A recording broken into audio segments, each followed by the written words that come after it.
Hello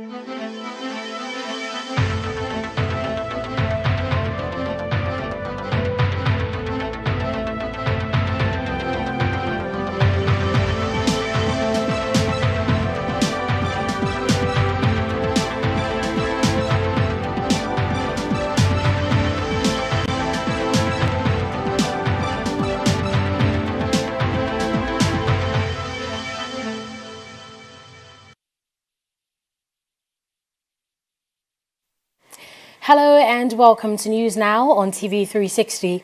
I am Annetta Felix. President Muhammadu Buhari has officially resumed work with a meeting with the country's security chiefs. Buhari, who returned to the country on Saturday after a 10-day vacation, met with the security chiefs at the presidential villa in Abuja. It comes a day after 19 people were reportedly killed by suspected Boko Haram terrorists in Borno State. The Minister of Defense, Manta Dan Ali, and the Chief of Defense Staff, General Gabriel Olunishakin, told newsmen that the meeting with the President centered on the security situation in the Northeast and other military operations in different parts of the country. We normally have a routine security brief to Mr. President. He just came back. We briefed him on all the activities that happened within the period. It's an update of what we had on 2nd August. Decisions like these are very critical, that we have seen that a lot of improvement on the security situation in the country, more especially in Zamfara and Benue states. If you go along the Niger Delta also, the same thing. But in the Northeast, we are having a worrisome report, which we looked into critically and we are taking also decision. The security situations across the country, the geopolitical zones, and of course we made all our comments, especially the new operations in Benue, Zamfara, and of course Taraba, Operation Wide Stroke and Operation Charandaji. We gave him the extent of successes in this operation, and we are to continue on those line of actions in this operation. As it were, all the operations were reviewed, and all the issues concerning the operations were mentioned. And he directed that we continue to step up our game to ensure that the nation is safe and people go about their daily activities in a very safe environment. The Nigerian Air Force says more bandits have been killed in their hideouts inside Zamfara State Forest in northwest Nigeria.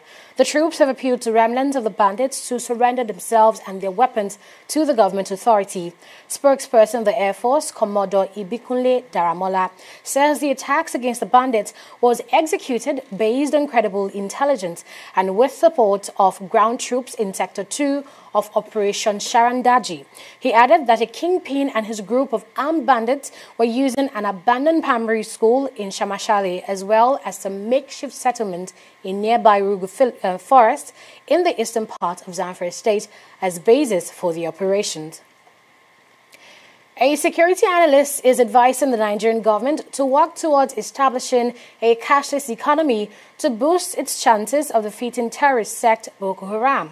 Kabiru Adamu gave the advice on the backdrop of a recent United Nations report which highlighted the overwhelming use of cash in transacting businesses around the Lake Chad region as a major reason preventing the detection of Boko Haram's source of funding.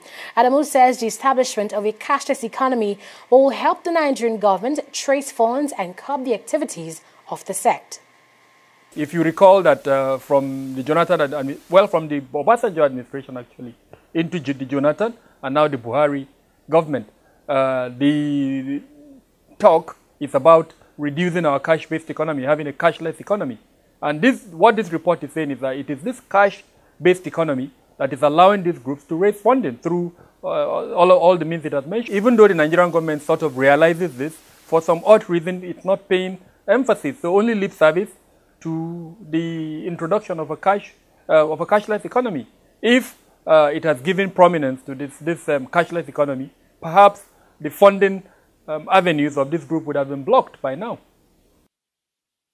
The security expert also advised the Nigerian government to change its counterinsurgency approach to make it less focused on military operations.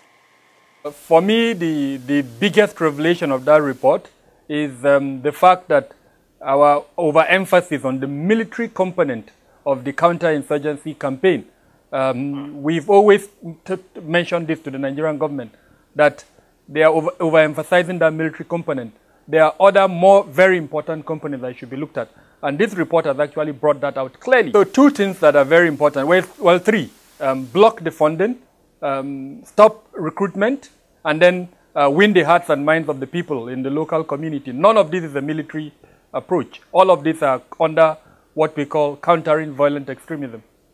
It's a policy document. The Office of the National Security Advisor has introduced the countering violent extremism. But as everything in Nigeria, it has remained at the level of policy. It called for the introduction of desks in government departments for the implementation of the CVE. But that's not what we need.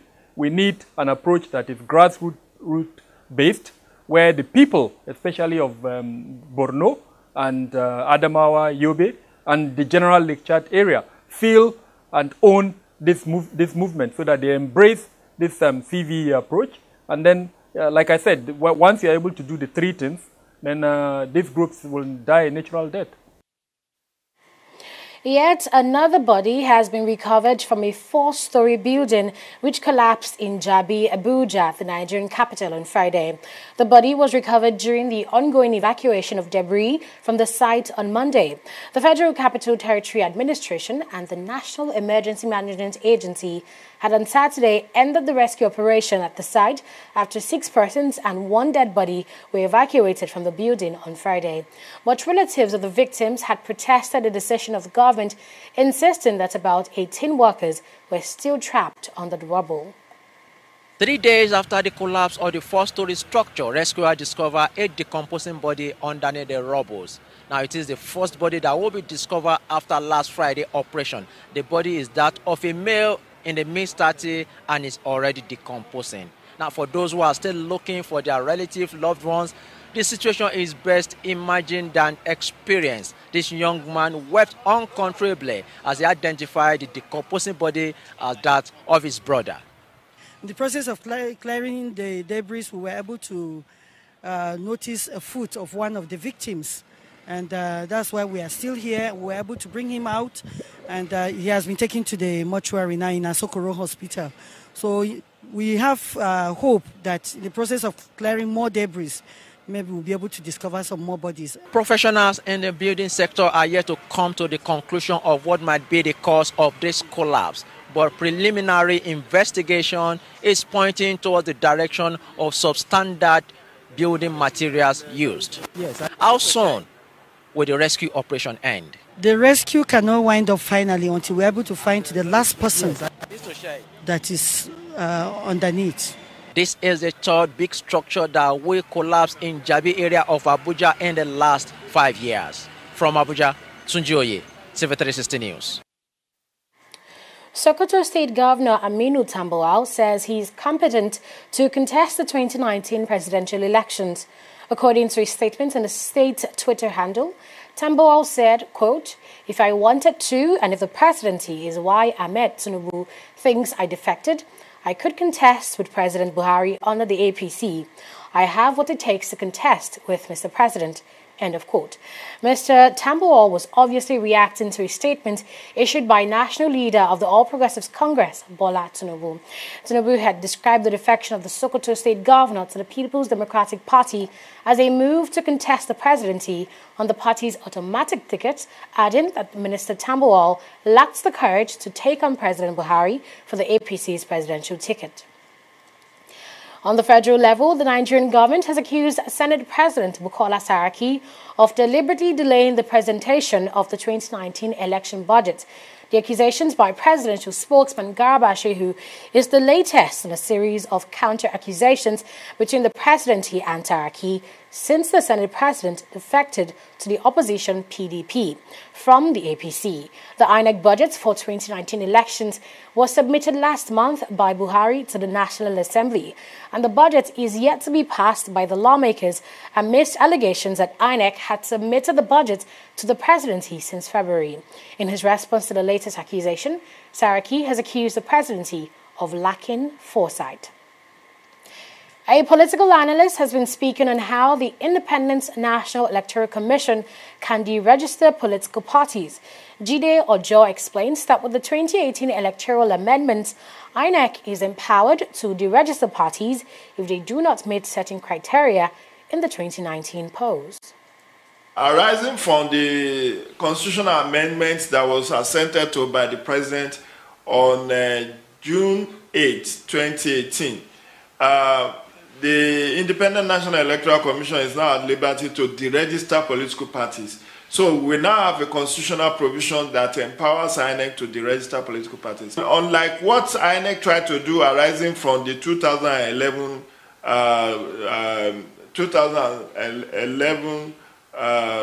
general elections, where it deregistered about 39 political parties based on the fact that, based on the Electoral Act provision that says that if you, that's section 78 of the Electoral Act, that says if you fail to win any seat or you submit false documentation, the commission is at liberty to deregister you.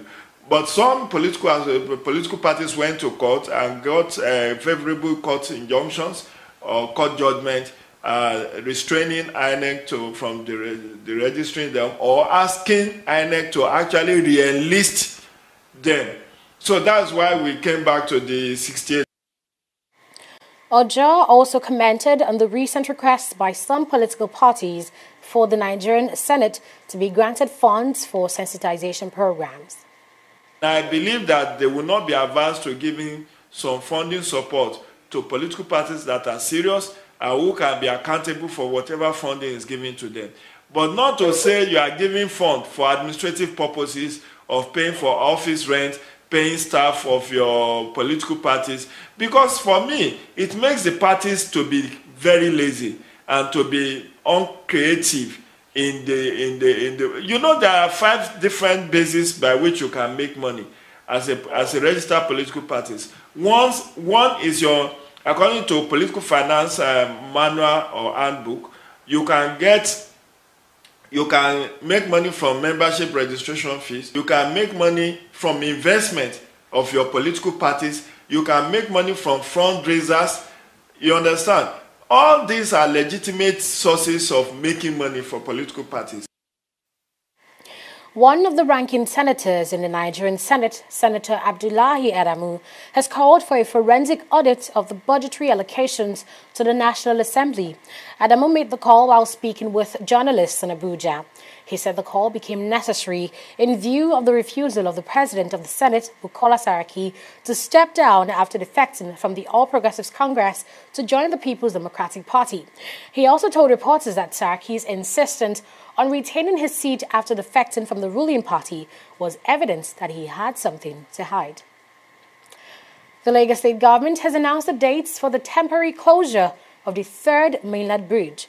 The state's Commissioner for Works and Infrastructure, Ade Akinsoya, says the bridge will be temporarily shut down for 4 days, beginning from the midnight of August 23rd to midnight of August 26, 2018. Akinsoya also says the 4-day closure is to allow contractors assess the true state of the bridge, after which work would commence by the end of the year or early in 2019. The state government has already designed alternative routes for motorists for the duration of the closure of the bridge. The National Examinations Council, NECO, has released the June-July 2018 Senior Secondary School Certificate Examination results. This was disclosed in a statement signed by the acting registrar of the council, Abubakar Gana. Gana says out of the 1,041,536 candidates who sat for the examinations, only 742,455 of the candidates got at least 5 credit passes, including mathematics and the English language. He added that a total number of 20,181 candidates were involved in examination malpractice, less than the figure of 2017. You're still watching news now on TV360 Nigeria. Business News is up next with Fidelia Aguncha. Good governance ambassadors of Nigeria say Muhammadu Buhari go dey make Nigeria better. Leader where they work well, work hard and work fast too. Muhammadu Buhari go dey make Nigeria better. The tribalized leader where love our youth too. Muhammadu Buhari go dey make Nigeria better. In the fight corruption, I know too young to run below. Muhammadu Buhari go dey make Nigeria better. Security they improve our economy dey better. Muhammadu Buhari go dey make Nigeria better. Youth empowerment program, empower don dey work. Construction of second Niger bridge, he dey do am all. Everybody join hand, make we support Buhari. No matter your tribe, Nigeria will be one child. Agriculture sector, don't they walk? Farmers they enjoy. Buhari they support them. Our railway don't they walk? Nigeria they better. Muhammadu Buhari go they make Nigeria better. Amnesty they walk. Security don't improve. Muhammadu Buhari go they make Nigeria better. Igbo Yoruba, Hausa make we support. Muhammadu Buhari go dey make Nigeria better. Middle belt to south to make we support it. Muhammadu Buhari go dey make Nigeria better. Approval of Ogoni clean up. Buhari chai dredging of war report. Buhari Petroleum University for Niger Delta. Make we support Buhari to move Nigeria forward. Good governance ambassadors of Nigeria say Muhammadu Buhari go dey make Nigeria better. Leader where they work well, work hard and work fast too. Muhammadu Buhari go dey make Nigeria better.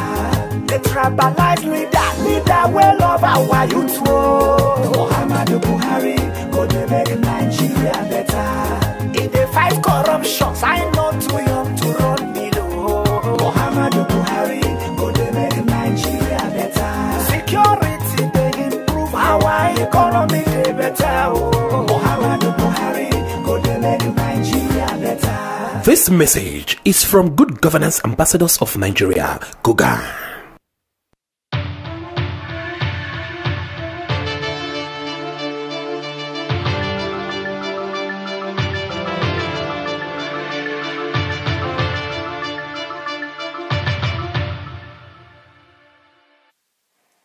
You're watching News in Business. I am Fidelia Aguncha.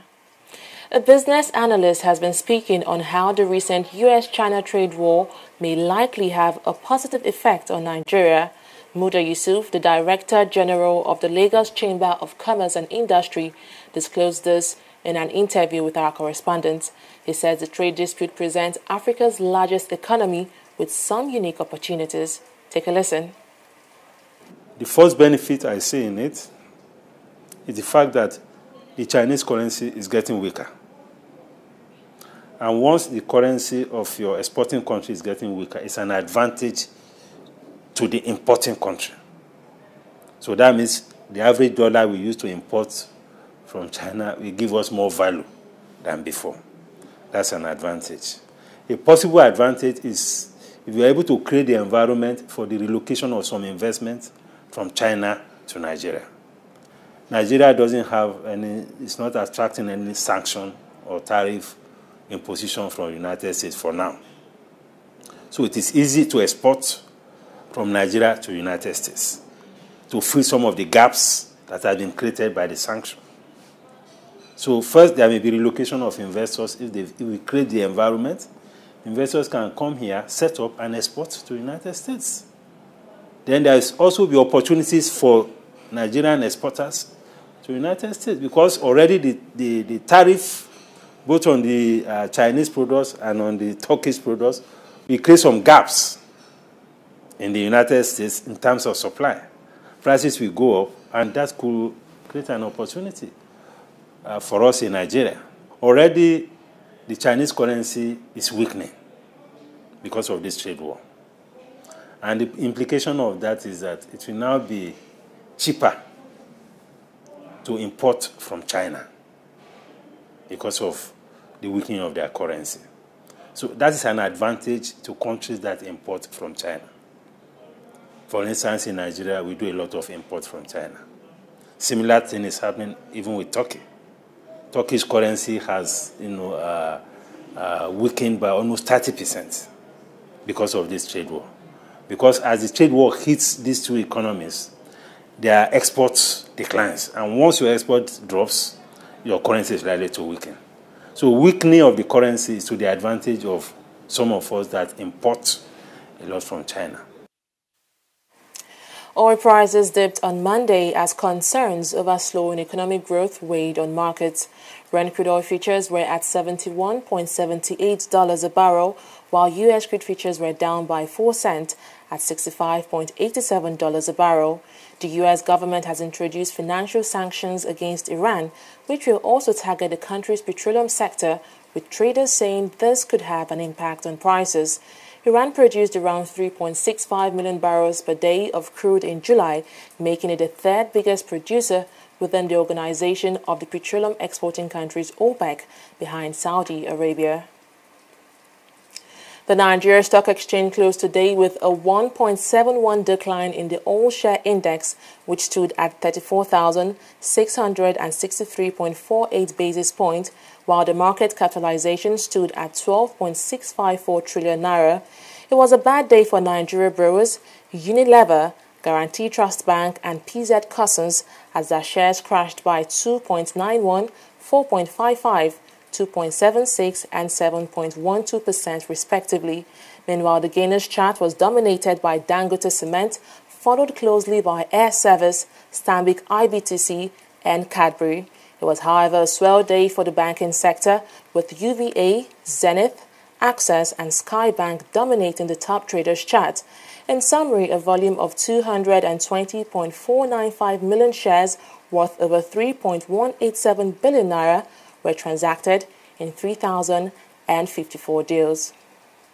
Well, that's been news in business, and Netta will be back shortly with the rest of the stories. Just stay tuned. What's your name? Onosude Omorifi. May you check your own list, cause the list where they outside. Onosude name never do. Your name is Onoriode. You even went as a fashion designer. As you don't come back, so now I won't go as Akpobori Ovi, and Ovi won't go as pilots. That is impersonation. My own share for the national cake be that. Mr. Onosode. Akpobori. The Amnesty Program is an intervention project for sustainable economic development of the Niger Delta, which you are a beneficiary of, lying under pretext for your selfish gain and advantage is robbing others of the same opportunity. And that is an act of corruption, not in my country. Corruption not in my country. Stop corruption now.